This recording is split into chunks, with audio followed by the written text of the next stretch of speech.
Most people think the law of attraction is about sitting quietly, closing your eyes, and hoping life somehow feels generous today. That belief sounds comforting, but it's also the very reason so many people stay stuck. Because life does not reward wishes. It responds to direction. You are not attracting what you want. You are attracting what you consistently think, feel, and act upon. And here's the uncomfortable truth. If your life feels repetitive, heavy, or stalled, it is not bad luck following you, it is focus. Every day, whether you realize it or not, you are casting a vote for the future you'll live in. The real question is this: are your thoughts building momentum or quietly working against you? Because once you see how this truly works, you can never unsee it, and that changes everything. Most people never realize that the law of attraction is already working in their lives long before they ever hear the phrase. It is not something you turn on, it is something you become aware of. Whether you are intentional or careless, disciplined or distracted, your inner world is constantly shaping your outer results. Life does not pause and ask for permission. It simply responds, and it responds with precision. Here is the truth most people avoid. You do not attract what you hope for. You attract what you habitually dwell on. You attract the emotional patterns you rehearse. You attract the standards you tolerate. And that is why two people can live in the same economy, the same city, even the same household, and yet experience completely different lives. One sees opportunity everywhere. The other sees obstacles at every turn. Same world, different focus. The law of attraction begins with awareness, because awareness is the gateway to choice. Until you become conscious of what you are thinking, you are not directing your life, you are repeating it. Most people wake up each day and allow yesterday's worries to spill into today's decisions.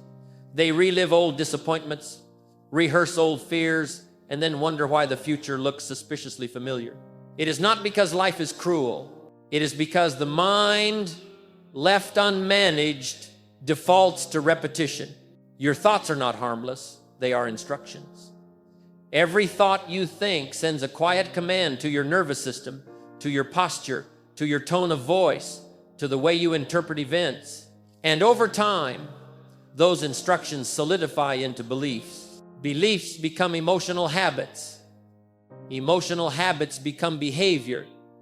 And behavior, repeated long enough, becomes destiny. This is not mysticism. This is cause and effect. You do not drift into excellence, and you do not accidentally stumble into failure. Both are built quietly, daily, invisibly, long before they ever show up in results. Consider this: when you feel confident, people respond differently to you.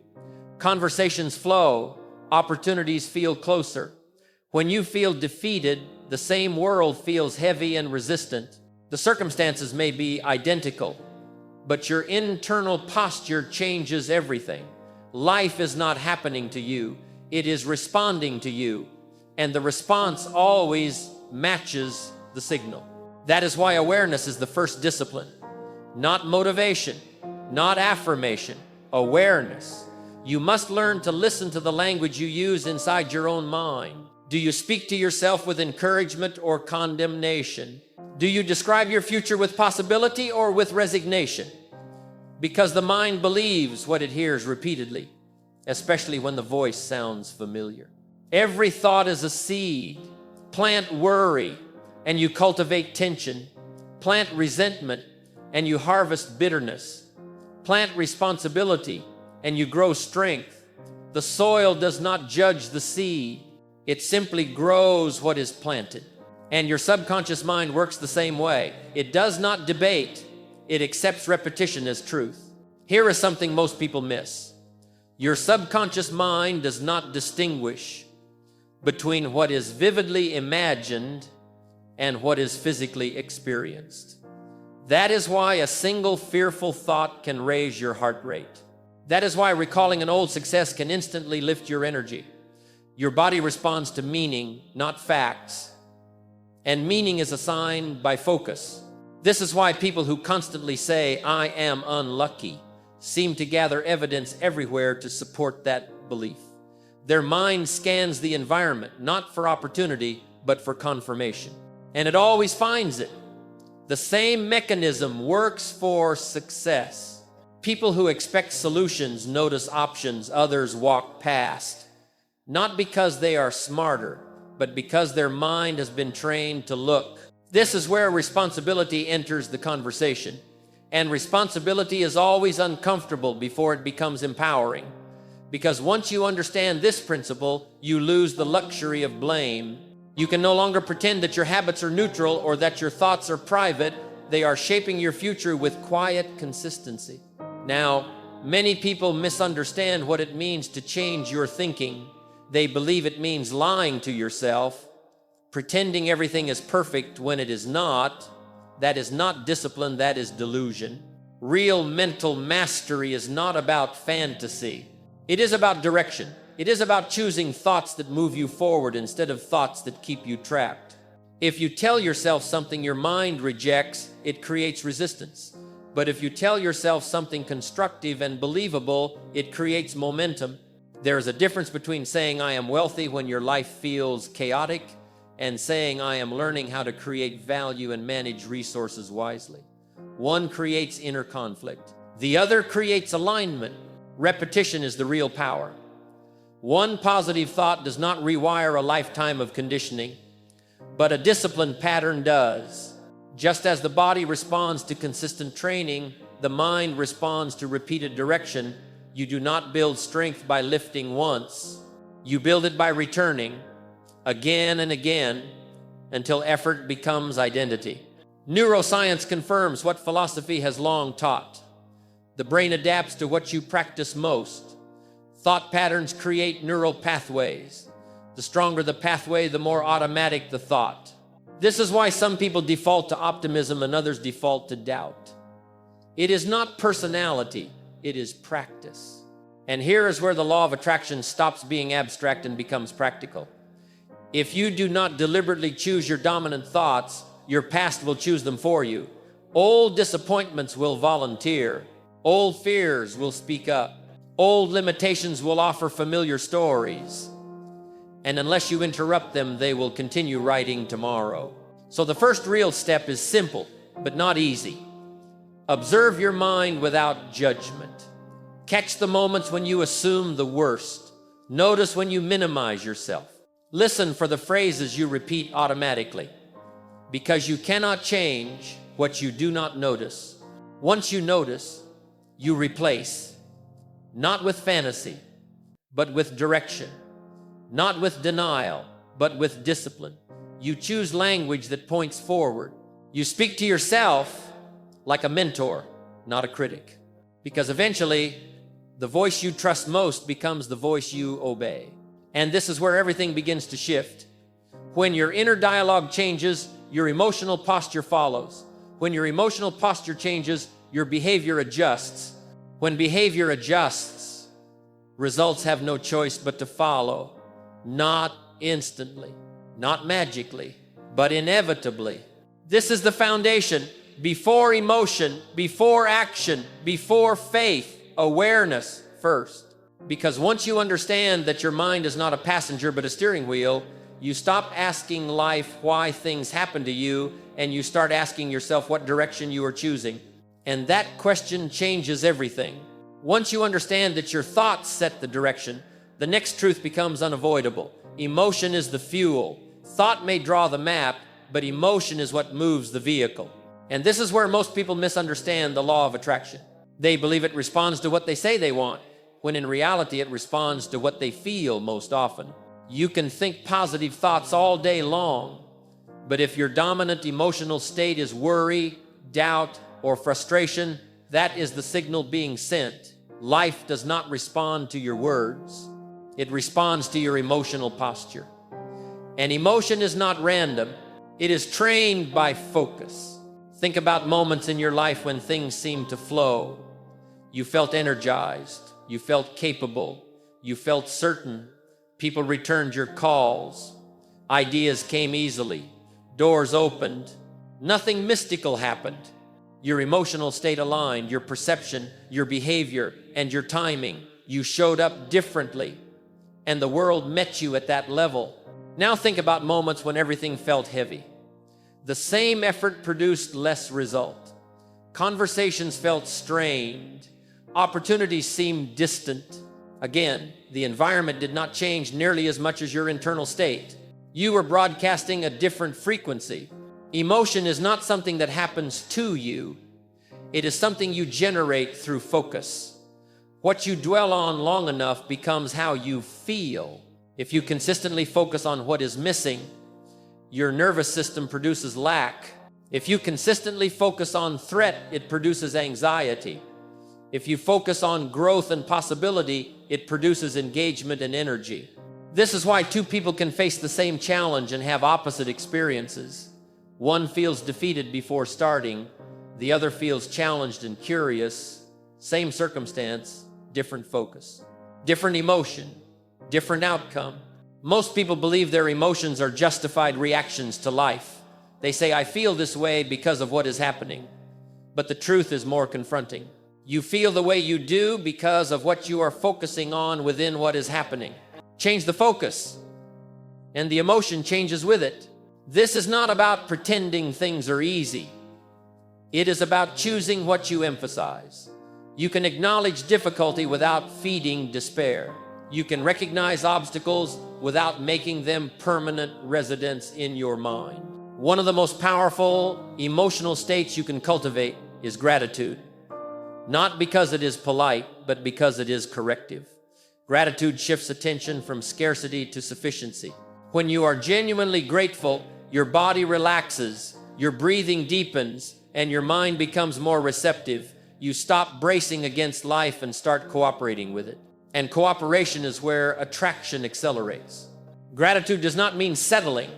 It means stabilizing your emotional state so that you can move forward with clarity instead of desperation. Desperation repels. Certainty attracts. Calm confidence attracts. Quiet expectation attracts. Another emotional discipline is visualization, but not as fantasy.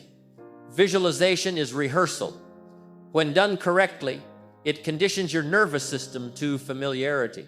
The goal is not to escape reality, but to train your mind to recognize possibility as normal. When you vividly imagine yourself acting with confidence, making wise decisions, handling responsibility well, your brain begins to treat that image as practice.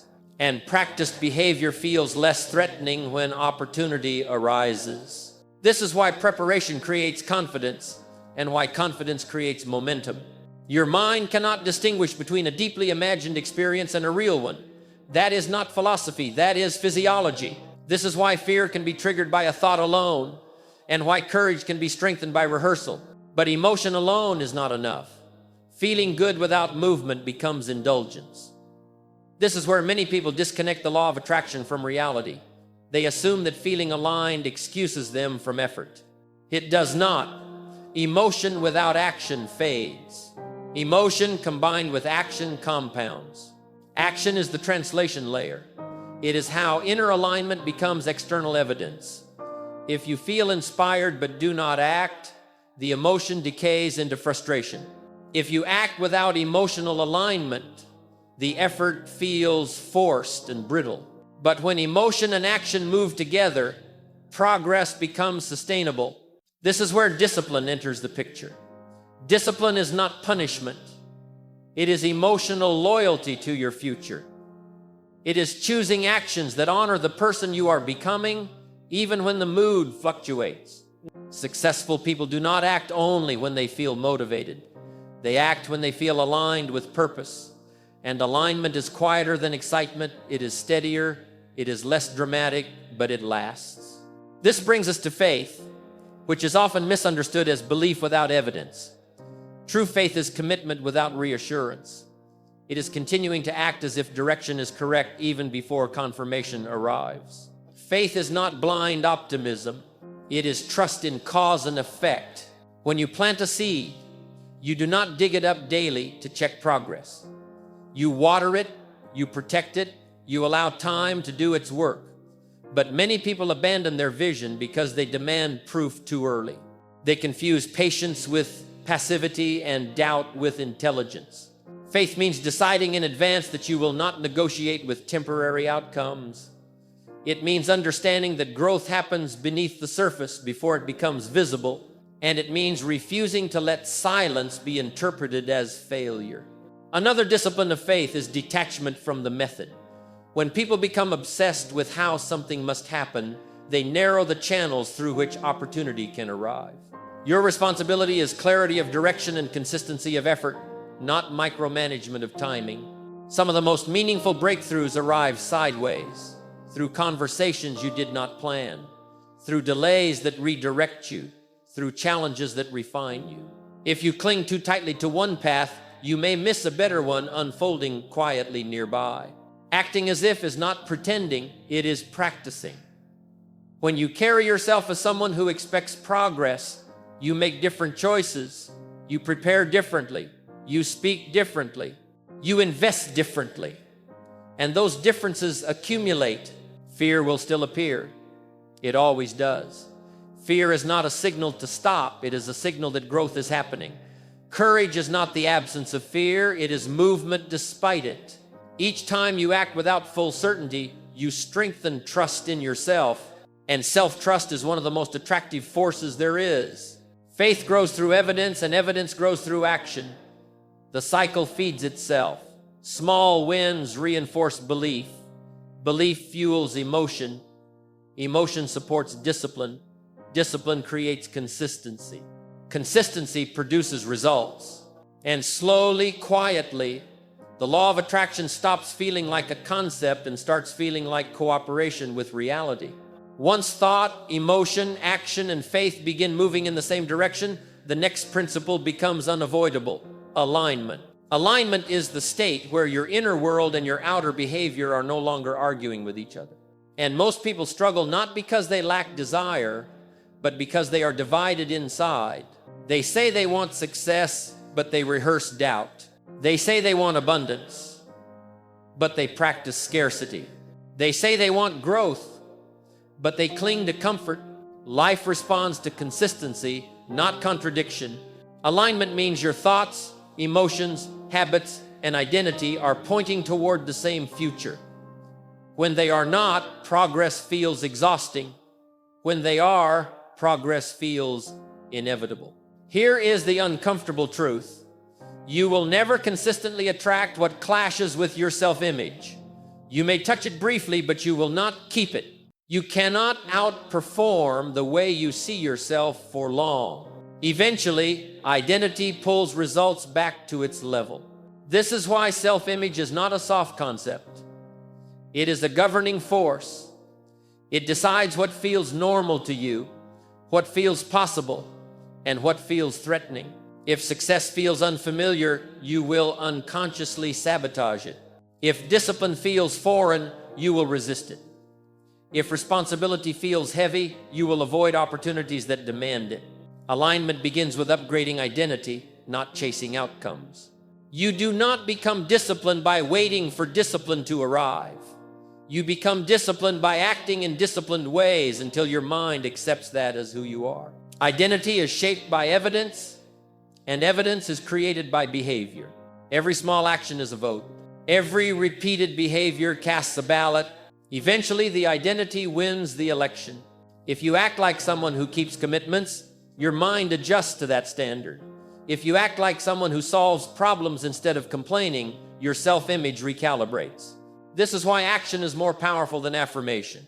Action convinces the subconscious. Words alone rarely do. Alignment also shows up in habits. Your life does not reflect your intentions. It reflects your routines. What you do daily outweighs what you do occasionally by a factor so large most people underestimate it. You can visualize wealth, but if your habits leak resources, you attract instability. You can affirm confidence, but if your habits avoid challenge, you reinforce fear. You can dream about growth, but if your habits protect comfort, you delay it. Habits are attraction in motion. The law of attraction does not respond to what you want at a distance. It responds to what you practice up close. This is why aligning habits with vision is non-negotiable. If the daily behaviors do not match the future you desire, the signal is mixed. and mixed signals produce inconsistent results. Another overlooked dimension of alignment is environment. Your surroundings are constantly influencing your thoughts and emotions, whether you acknowledge it or not. People, conversations, digital input, physical space, all of it is shaping your focus. If your environment normalizes negativity, optimism feels naive. If your environment rewards excuses, discipline feels lonely. If your environment is chaotic, clarity becomes harder to maintain. Designing your environment is not arrogance. It is responsibility. You cannot expect clarity while immersing yourself in noise. You cannot expect focus while surrounding yourself with distraction. Alignment requires boundaries, and boundaries require decision. Sometimes alignment also requires letting go. Resistance often hides in over-control. When you grip too tightly, you create tension, and tension blocks flow. Effort from fear feels heavy. Effort from trust feels steady. Letting go does not mean stopping. It means releasing desperation. It means acting with calm certainty instead of anxious urgency. The more you need something to prove your worth, the more resistance you create. The more you trust that growth is unfolding, the easier alignment becomes. This is where persistence enters at a deeper level. Not stubborn persistence driven by fear of failure, but grounded persistence rooted in identity. The kind that says, "This is who I am now, regardless of how long it takes." Most people quit not because they fail, but because they misinterpret delay as rejection. They assume silence means nothing is happening, but progress often works quietly before it works visibly. Persistence is staying loyal to the process, even when the emotional reward is delayed. It is showing up when enthusiasm fades. It is choosing standards over moods. And here is a truth that separates those who succeed from those who stall. Progress accelerates after consistency, not before it. Momentum is earned, not granted. Every time you stay aligned when quitting feels justified, you strengthen the identity that eventually makes quitting unthinkable. Alignment also demands patience with timing. Timing is not punishment. It is preparation. There are skills to develop, perspectives to mature, habits to stabilize before the next level can be sustained. Rushing the result often collapses the structure meant to support it. Those who trust timing do not move slower, they move smarter. They keep building even when applause is absent. They keep refining even when recognition is delayed. And gradually, alignment compounds. What once required effort becomes automatic. What once felt uncertain becomes familiar. What once felt distant starts showing up naturally. This is when the law of attraction stops feeling external and starts feeling internal. You are no longer trying to pull success towards you.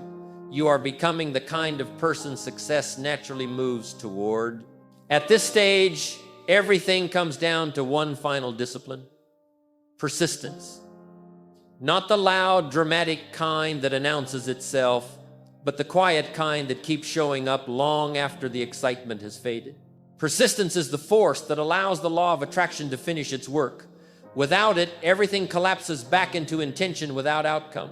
Most people underestimate how close they are when they quit.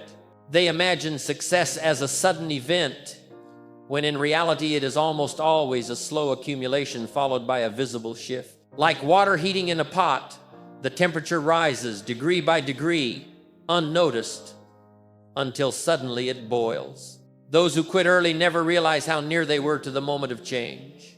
Persistence is what keeps you adding degrees when nothing seems to be happening.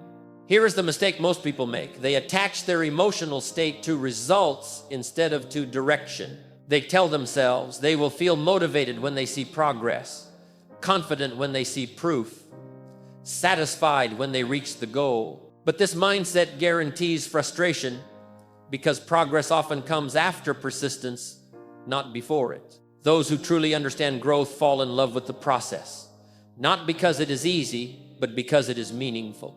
They stop asking, "Is this working yet?" and start asking, "Am I becoming stronger, wiser, more disciplined today than I was yesterday?" That question always has an answer you can act on. Persistence requires reframing obstacles. Most people interpret difficulty as a signal to stop. They think if something were meant for them, it would feel smoother. But resistance is not rejection. Resistance is refinement. Every obstacle is shaping your capacity to hold what you are working toward. If you received everything you wanted immediately, you would not have the structure to sustain it. Growth prepares you for responsibility. Delay strengthens skill. Challenge builds identity. The process is not working against you, it is working on you. This is where resilience is built. Resilience is the ability to stay in motion without needing constant reassurance. It is the skill of recovering quickly, adjusting intelligently, and continuing decisively. Resilience is not toughness for its own sake. It is adaptability anchored in purpose. Each time you face discomfort and move anyway, you expand your threshold. Each time you choose discipline over excuse, you reinforce your self-trust. And self-trust is one of the most powerful attractors there is. People sense it. Opportunities respond to it. Life cooperates with it. Another element of persistence is trusting timing without becoming passive. Trust does not mean waiting. It means working without panic. It means continuing without resentment. It means understanding that unseen progress is still progress. Many of the most important things in life happen beneath the surface first. Roots grow before branches. Foundations form before structures rise. If you demand visible results too early, you interrupt the process that would have produced them. Persistence also means guarding your expectations. Unrealistic timelines create unnecessary disappointment. Growth follows natural rhythms. Forcing speed often creates instability. Consistency creates durability. And here is a critical truth. Persistence is not about willpower alone. It is about identity. When persistence becomes part of who you are, quitting stops being an option you consider. You may rest. You may adjust. But you do not abandon direction. This is when the law of attraction becomes a way of life rather than a technique. You no longer chase outcomes. You no longer beg for results. You no longer fluctuate wildly with circumstances. Instead, you align your thoughts intentionally. You regulate your emotions intelligently. You act consistently. You trust the process. You persist with calm confidence. And life responds, not because the universe is impressed, but because you are no longer sending mixed signals. Your internal state matches your external behavior. Your identity supports your goals. Your habits reinforce your vision. Your patience protects your progress. At that point, success is no longer something you hope for. It becomes something you expect, not arrogantly, but naturally. Like a farmer who plants in the right season, tends the soil daily, and knows the harvest will come because the principles are reliable. The law of attraction was never about getting something for nothing. It was about becoming someone capable of something, capable of responsibility, capable of consistency, capable of growth. You are already attracting every day. The only question is what? So decide deliberately. Choose thoughts that strengthen you. Choose emotions that energize you. Choose actions that align with who you are becoming. Choose patience over panic. Choose persistence over drama. Because once you do, your goals stop feeling like distant dreams. They start feeling like scheduled outcomes. And when alignment, faith, action, and persistence work together, the future does not remain uncertain for long. It becomes inevitable.